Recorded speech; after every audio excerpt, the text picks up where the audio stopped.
নিঃস্ব অবস্থায় কি দোয়া করতে পারেন একজন মানুষ, এই দোয়াটা শিখে নেন, ইনশাআল্লাহ আপনার জীবনের সমস্ত সংকট কেটে যাবে। আমি নিজেও ওই দোয়াটা বেশি বেশি করার চেষ্টা করি। দোয়াটা হচ্ছে, মুসা আলাইহিস সালাম একটা গাছের নিচে হেলান দিয়ে বসলেন, বসে দেখলেন দুইজন মেয়ে দাঁড়িয়ে আছে দূরে, পানি নিতে পারছে না, লোকজন পানি নিয়ে যাচ্ছে, ওরা দাঁড়িয়ে আছে বেচারি। মুসা আলাইহিস সালাম গিয়ে বললেন, কি সমস্যা আপনাদের? এটা নিয়ে আপনারা আবার মেয়েদের সাথে কথা বলার চেষ্টা করেন না, ঠিক আছে? তো মাহারাম গায়রা মাহারাম মেনে চলে। তারা বললো যে আমাদের বাবা অনেক বৃদ্ধ মানুষ, আমরা পানি নিতে পারি না যতক্ষণ না আমাদের কম পানি নিয়ে চলে যায়।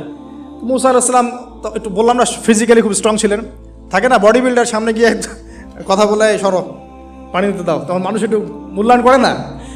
তো মুসা আলাইহিস সালাম এভাবে পানি নিয়ে দিলেন এবং বাছুরদেরকে পানি পান করালেন, করিয়ে গাছের নিচে এসে বসে আছেন। বসে বসে তিনি দোয়া করছেন, এই যে দোয়াটা তিনি দোয়া করছেন, রব্বি, একটা নেক কাজ করলেন, নেক কাজ করলেন না, মানুষের উপকার করলেন, নেক কাজ করে এসে গাছের নিচে বসে দোয়া করছেন, আল্লাহ এখানে তো আমার খাবার পানি বাসস্থান কিছুই নাই, আমি কি করব? রব্বি ইন্নি লিমা আনজালতা ইলাইয়া মিন খায়রিন ফাকির, রব্বি ইন্নি লিমা আনজালতা ইলাইয়া মিন খায়রিন ফাকির। আবার বলেন, রব্বি ইন্নি লিমা আনজালতা ইলাইয়া মিন খায়রিন ফাকির। অর্থ হচ্ছে, হে আল্লাহ, তুমি তোমার পক্ষ থেকে আমার উপরে যে নেয়ামতগুলো দিবে, আমি এর জন্য ফকির হয়ে বসে আছি। অর্থ বুঝে পড়বেন ভাই, নামাজ রোজা হজ জাকাত যাই করেন আল্লাহর ওয়াস্তে অর্থ বুঝে পড়বেন।